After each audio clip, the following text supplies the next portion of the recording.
El proceso de la recordación. El proceso de la recordación se basa en principios generales por los cuales se gobierna la capacitación de la memoria en sus diversos grados. Dichos principios pueden sintetizar en los siguientes. Primero, las impresiones que recibe la memoria tienden a eslabonarse con otras anteriores de la misma especie o analogía. Segundo, solamente las impresiones nuevas u originales permanecen sin relación o eslabón con otras, para acudir a la memoria por sí solas sin referencia correlativa.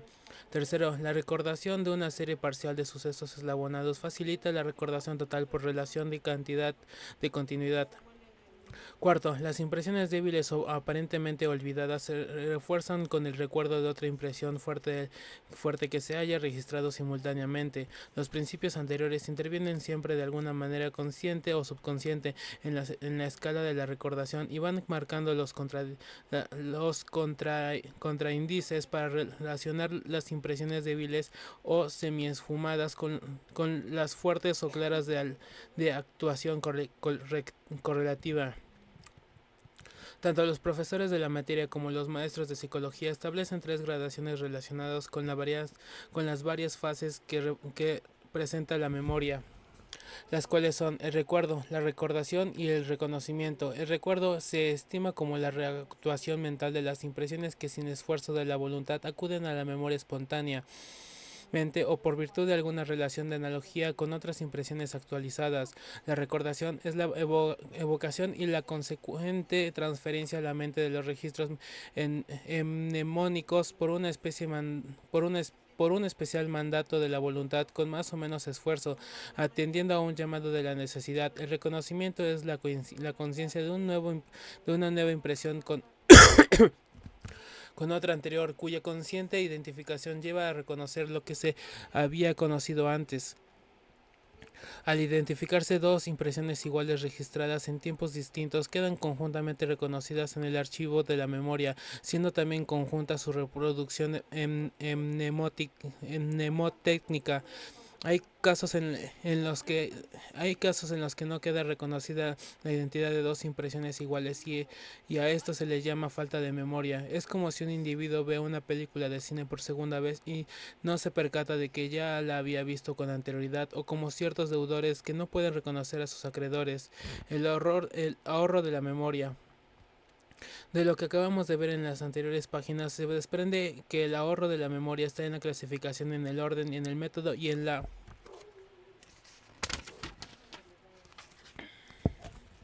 organización. Por lo mismo, no es conveniente forzar la memoria ni sobrecargarlas, sino por el contrario, ayudarla en todo lo posible economizándole energías.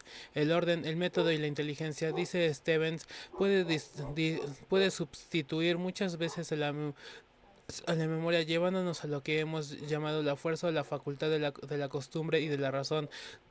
Ambas son facultades que resultan mucho más económicas a la energía. La agenda del memorándum o el carnet de notas son indispensables para el ahorro de la memoria.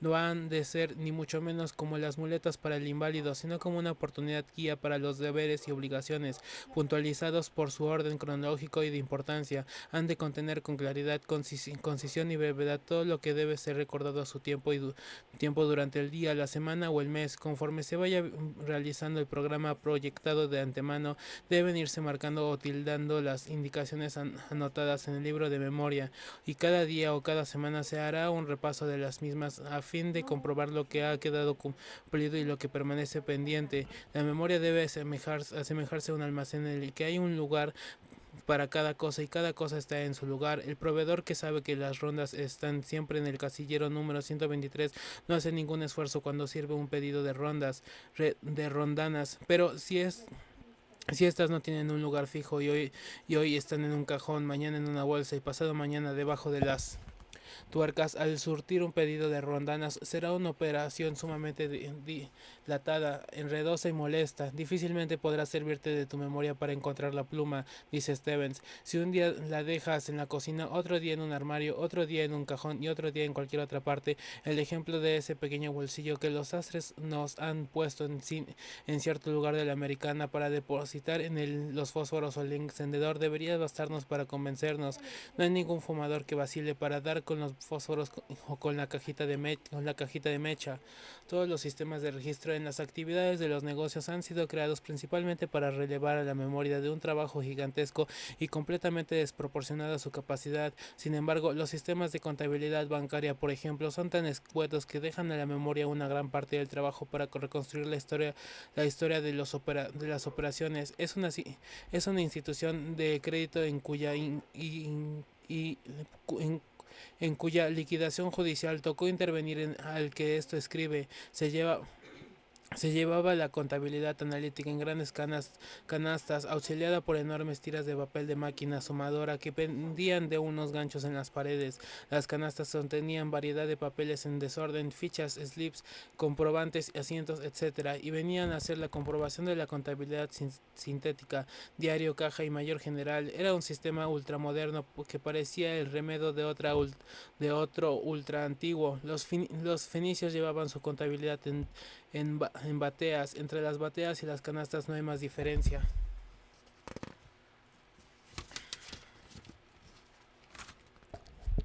que la materia prima de que se están hechas, pero haciendo sinceramente justicia a la institución de referencia, diremos que cada canasta tenía su nombre. Una era la canasta de cuentas corrientes, otra era la canasta de deudores diversos, otra la de acreedores, etcétera, etcétera. Era una contabilidad canastaria, modelo de economía, pero en donde la memoria jugaba un papel principal. Cuando algún funcionario era interrogado acerca del origen de un asiento aprobado por él, su respuesta era más o menos del tenor siguiente: no tengo ya idea de ello, hace un mes que se corrió ese asiento, de lo que podemos deducir que el ahorro de la memoria está en razón directa de la buena organización y viceversa. La ligazón de las tareas. El programa de las variadas ocupaciones que deben desempeñarse durante el día de trabajo requiere de la ligazón de las tareas. Para poder recordar cada una de las obligaciones y tareas que forman dicho programa, cada una debe tener su lugar en la mente, ligada a la que le sigue mediante alguna conexión arbitraria o postiza que le sirva de indicador para la memoria. Al principio cada día de labor es conveniente dar un previo entrenamiento a la memoria sobre aquello que debería recordar en el curso del día, ligando las obligaciones artificialmente. Si son muy diversas, a cada tarea se le puede asignar una ficha mental que sea como una visión anticipada de la próxima realidad. La forma práctica de lograrlo la propone Jagot en el siguiente plan. Supongamos que tienes en proyecto muchas pequeñas preocupaciones. Ver a una ebanista para una reparación que es preciso hacerte a tu butaca. Segundo, comprar tinta para la pluma fuente. Tercero, ver muestras de casimires en casa de tu sastre. Cuarto, sacar pasaje en la estación. Quinto, volver a estudiar el expediente de un asunto del que tienes necesidad de revivir todos los detalles en tu imaginación. Ya resuelto el orden en que juzgas oportuno efectuar esas diversas tareas, suponiendo lo que antecede, procede a ello de la manera siguiente. Primera ficha: un ebanista en traje de trabajo sentado en la butaca que es preciso reparar. En torno a su cuello colócale un cordón que sostendrá sobre su pecho un gran cartel en el que se lee en grandes letras las palabras pluma fuerte. Segunda ficha: la pluma fuerte, a su lado de ella una botella de tinta volcada cuyo contenido mancha unos trozos de tela. Tercera ficha: el sastre tendrá de su mostrador donde extiende algunas muestras rectangulares de casimires. La última muestra es blanca y en ella se lee la inscripción: ida y vuelta para tal localidad. Cuarta ficha: la boletería de la estación en la que un empleado pone ante ti tu pasaje colocado sobre la carpeta de expediente cuyo contenido debes estudiar al regresar de tu viaje. Este método ayuda considerablemente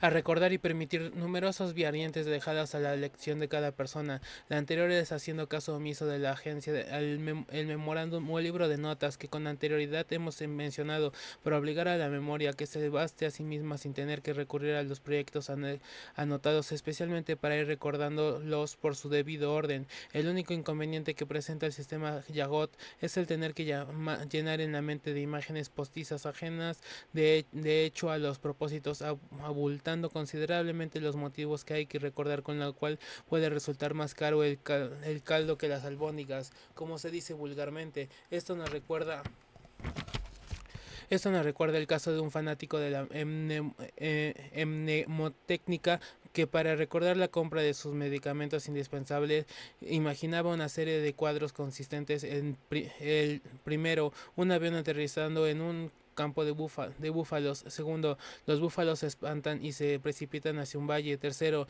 en el valle hay una pequeña granja donde habita su amada. Cuarto, él reúne a los vaqueros del lugar en sus caballos, corren a desviar la manada de búfalos. Él no sabe montar, pero con su imaginación lo hace mejor que todos los demás. Quinto, consiguen desviar la manada a galope tendido disparando sus pistolas. Sexto, un búfalo rezagado lo acomete y su caballo se desboca. Sexto, cae en un camino y queda sin sentido. Octavo, despierta entre un grupo de gente y pregunta ¿dónde estoy?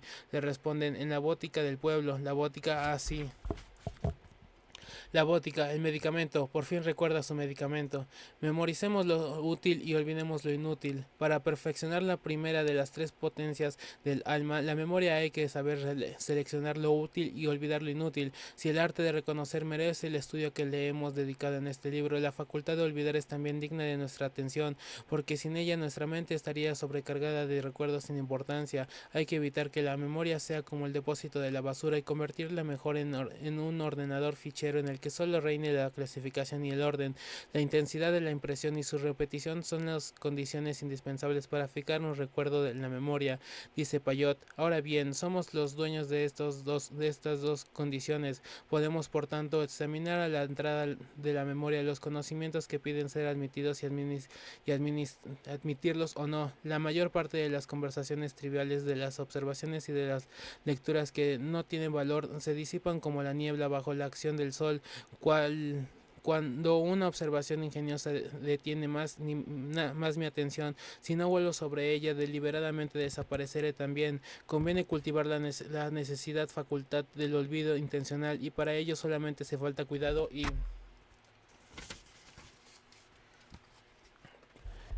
práctica. Dicha facultad proporciona la facilidad de no impresionar la memoria, sino con aquello que ha de ser útil y beneficioso, evitando llenarla con un cúmulo de conocimientos no seleccionados.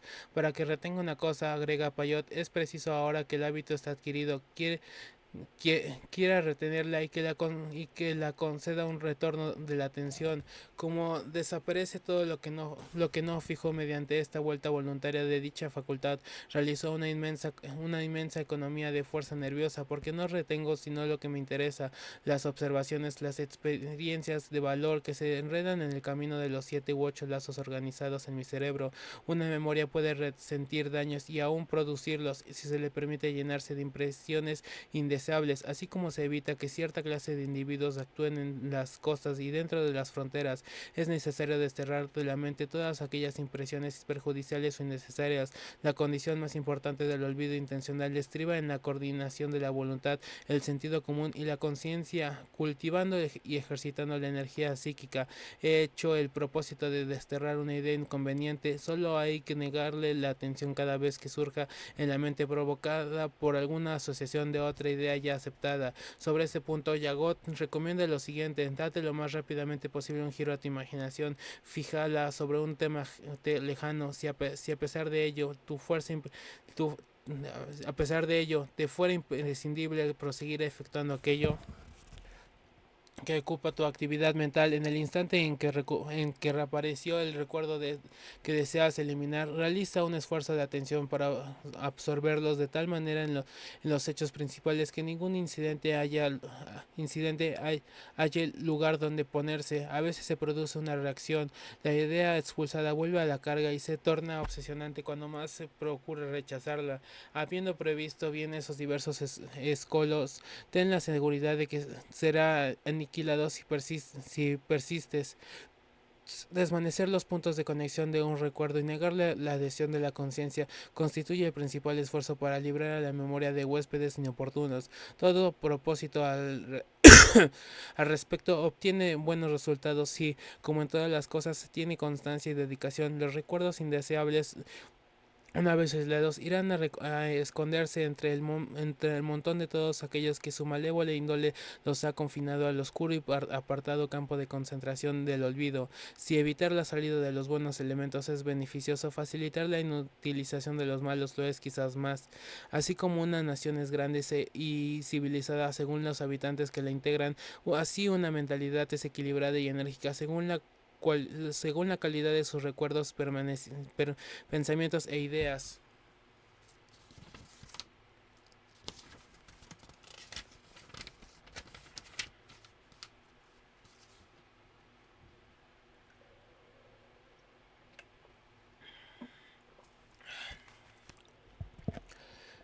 La instrucción y la educación. La instrucción y la educación son dos vocablos que suelen ser confundidos, no obstante la gran diferencia que encierran sus significados.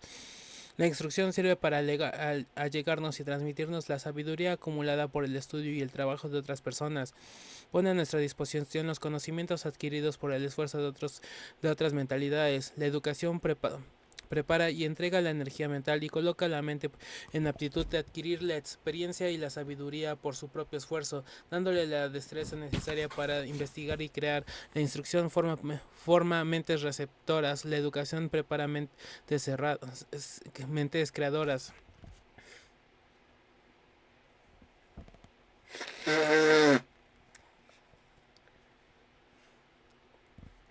El hombre instruido, dice Marden, es un repetidor, un calco, una estereotipía de los conocimientos adquiridos por mentes ajenas. El educado discurre con su propia mente. El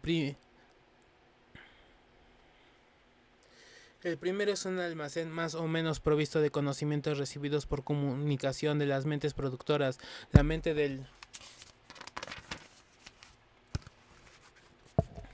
educado es lo bastante enérgica para investigar por sí misma la verdad, aunque no llega a encontrarla absoluta por inaccesible a la mente humana, pero al menos podría discurrir por acierto y evitar numerosos errores. Así distinguió muy bien el insigne filósofo español Balmes entre los hombres almacenes y los hombres fábricas, siendo pues la educación la principal forjadora de la energía mental. Hay que dedicarle toda la atención posible por medio del ejercicio metódico y constante, así como las energías corporales se robustecen por medio de la gimnasia. También las facultades mentales se vigorizan mediante una disciplinada actividad.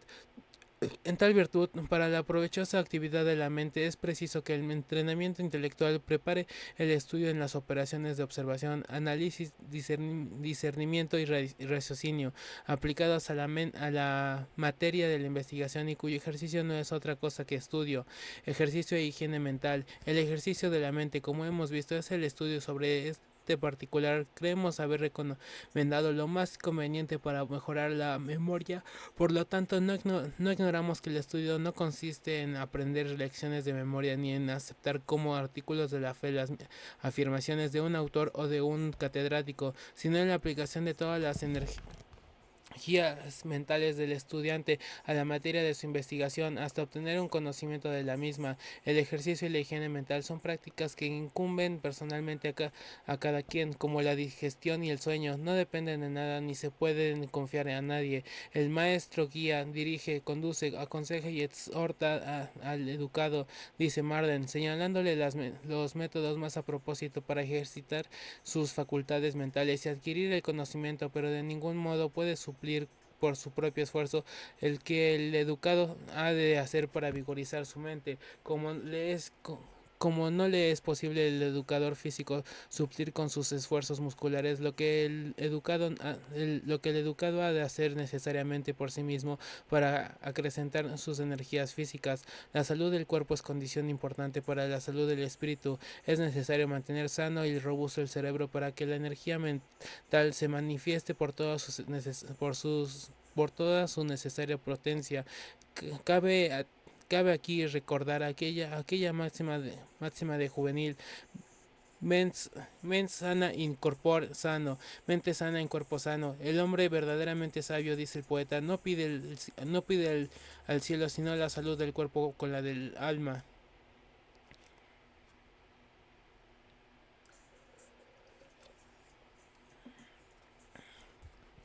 La confianza en sí mismo. Han dado en llamarle complejo de inferioridad a ese estado de ánimo del individuo que les hace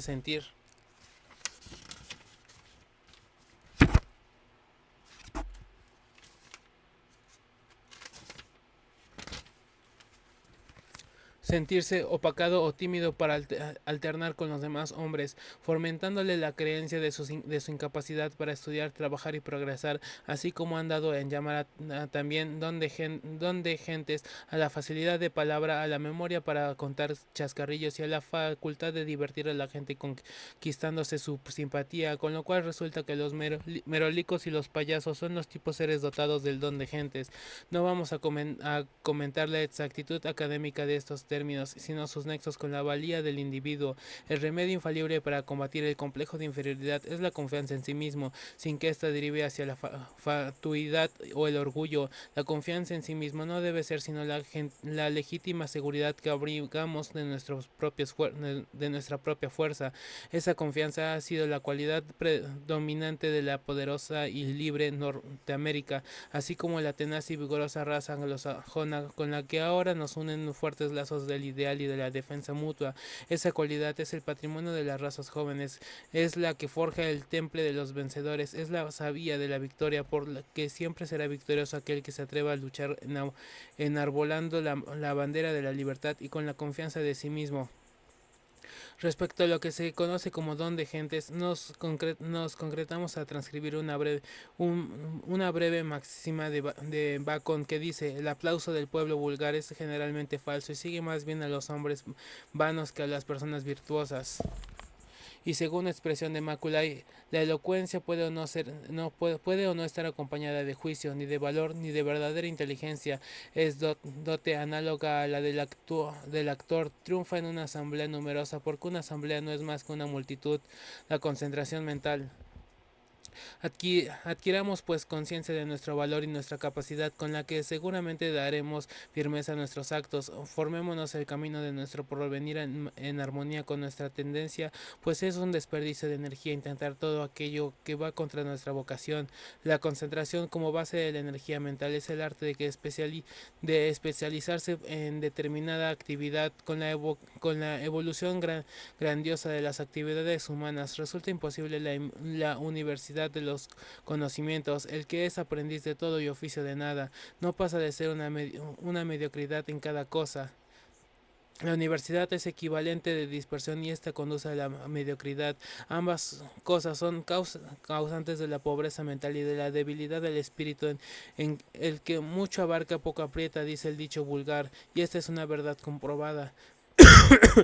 Ser fuerte, dice Pelot, es no lanzar a los cuatro vientos la energía estrictamente medida del cerebro, es reconcentrarse. Se ha definido una buena existencia, una idea de juventud realizada en la edad madura.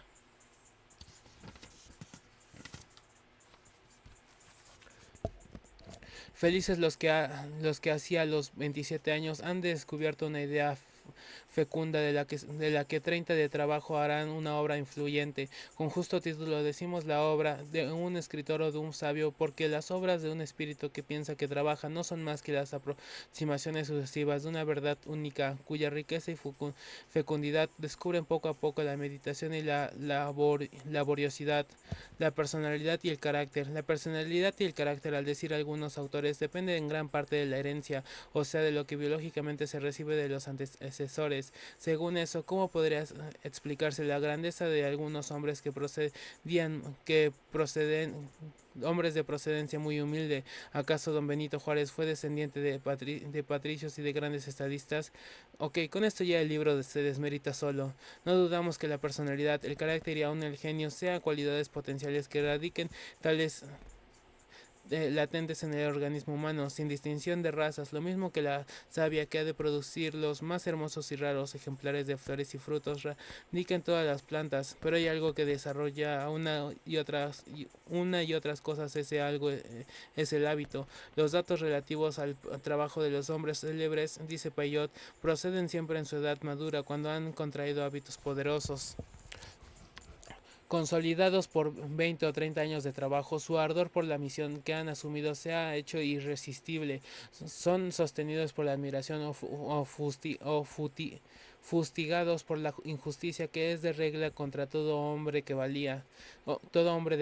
La diferencia entre un triunfador y un fracasado, entre un sabio y un ignorante, estriba principalmente en los hábitos que han adquirido. Mientras uno adquiere el hábito de aprovechar el tiempo, otro adquiere el de desperdiciarlo miserablemente. Las victorias que el hombre ha alcanzado sobre la barbarie, dice el doctor Tinkman, han sido el resultado de una conducta mejor, de la industria, del ahorro, de la temperancia, de la equidad y de la disposición para aprender algo por la experimentación. La herencia podría ser un factor influyente en nuestras tendencias, en nuestro índole y aún en nuestras facultades de orden físico-mental, pero resulta voluntad y nuestra energía mental son los factores principales de nuestros hábitos, o sea que los podemos formar a nuestra entera satisfacción, ya sea para que nos eleven o para que nos hundan. El hábito de emplear 2 horas diarias de una tarea noble después de la jornada de trabajo produce resultados diametralmente opuestos a los del hábito de pasar esas mismas 2 horas en la cantina. 2 horas nada más han permitido al que esto escribe editar 10 libros en 7 años, que se han convertido en los mejores amigos de la juventud. Ajá.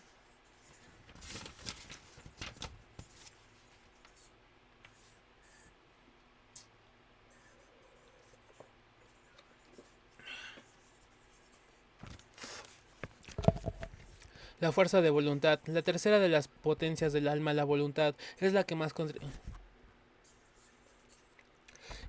contribuye al el poderío del hombre sobre la tierra. El poder no lo dan no lo da no lo dan la instrucción ni la cultura, tanto como la voluntad. A veces ni el dinero ni la fama son capaces de conseguir lo que se propone una voluntad firme y constante. Si muy grandes son los obstáculos que se encuentran para triunfar en la vida, mayores deben ser los propósitos para vencerlos. Si cada uno se tomara el trabajo de pensar en la necesidad de educar su voluntad, dice Payot, y en la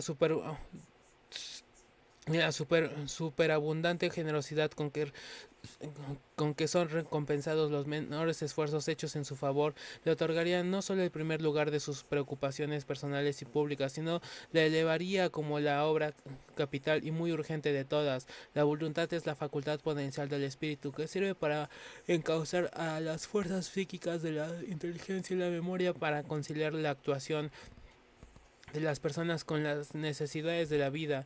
El mundo suele ser implacable la mayoría de las veces con los débiles de espíritu y faltos de voluntad, pero ofrece incontables premios y recompensas a los que gozan de una fuerte voluntad y cometen grandes empresas con decisión inquebrantable.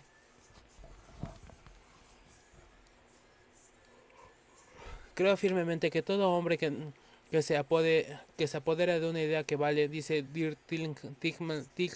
Tilgman, y se abraza a ella con fe ciega, apasionadamente, y pese lo que pase, tiene que triunfar de tarde o temprano, y lo creo porque lo he visto realizarse con bastante frecuencia. Las cualidades esenciales que revelan la existencia de la voluntad son clarividencia en los propósitos, energía en la realización de los mismos y perseverancia en llevar en buen término la labor iniciada. La habilidad y el talento nada pueden hacer sin la voluntad que los pone en acción. Los proyectos y las decisiones, por loables que sean, no pasarán de meras intenciones sin la energía que se necesita para llevarlos a cabo. El impulso avasallador de una voluntad firme limpiará de obstáculos el sendero y todo se apartará para dejar el paso. El mundo se hace a un lado para dejar pasar también siempre al hombre que sabe a dónde va. Ha dicho acertadamente a David Starr, la fuerza de voluntad recibe también el nombre de energía, dice Marden, y es comparable a la, pólvora que impulsa el proyectil. Si el cartucho no tiene bastante pólvora, no dará la bala en el blanco, por exacto que sea la puntería y certero el tirador. Si el hombre no es lo bastante enérgico, no dará en el blanco de sus aspiraciones. Esto es, no logrará el éxito por excelente que sea su propósito.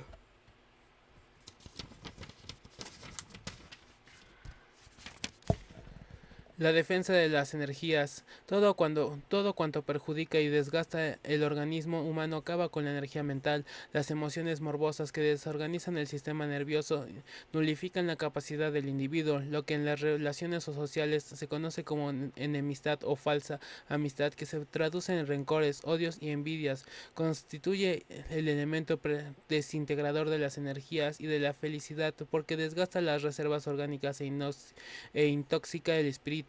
Se impone en estos casos eliminar el trato social.